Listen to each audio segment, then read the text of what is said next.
There is now a trans Olympian who is going to be competing on behalf of New Zealand. 43-year-old Laurel Hubbard is going to be representing New Zealand, the first transgender athlete to compete in the Olympics. She's going to be doing weightlifting, all right?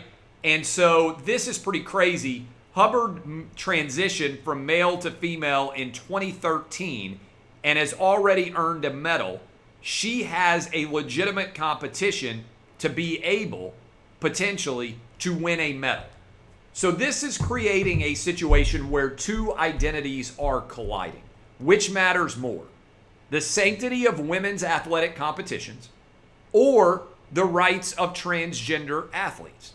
Because I don't think anybody out there can argue that if you are transgender, female, deciding to be male, you'll never compete at a high level in any Olympic category.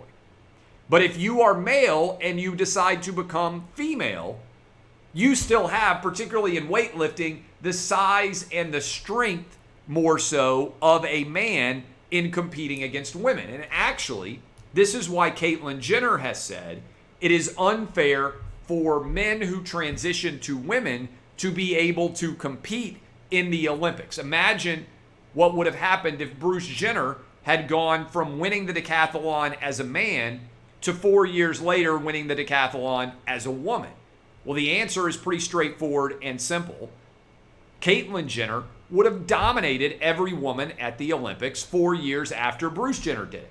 Because even without all of that testosterone, Bruce Jenner would still be a better athlete as Caitlyn Jenner than any woman would have likely been in the decathlon. And now we're going to have to figure out going forward how to reconcile these two identities colliding. Women's athletics, because a lot of the people who are filing lawsuits now are women athletes who have ended up losing to men, or are we going to allow a separation of the sexes to continue to exist? Because if transgender female athletes are able to compete, they have, I believe, a fairly substantial advantage because men are bigger, stronger, and faster than women.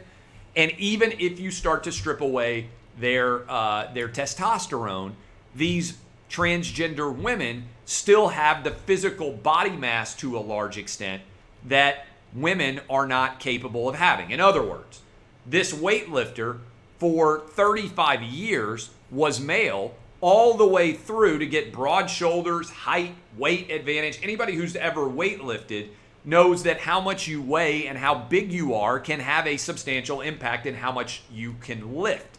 And so this is going to the very essence of competition. This is the first transgender female athlete to advance to the Olympics, but it won't be the last.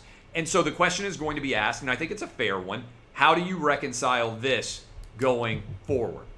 Props to John Rahm, by the way. And by the way, I don't think that male athletes who have decided to transition to women should be able to compete against women athletes in the Olympics, in high school, anywhere. I think that is a fundamental unfairness associated with the way that we have competitions. Because men and women are separated. And if men and women were not separated, then women would not win any sporting contest. That's why we have a biological separation. So people say, well, this doesn't impact things very much. Well, it certainly doesn't impact the overall outcome of women who decide to become transgender men. But for men who decide to become transgender women, it calls into question the very essence of competition itself.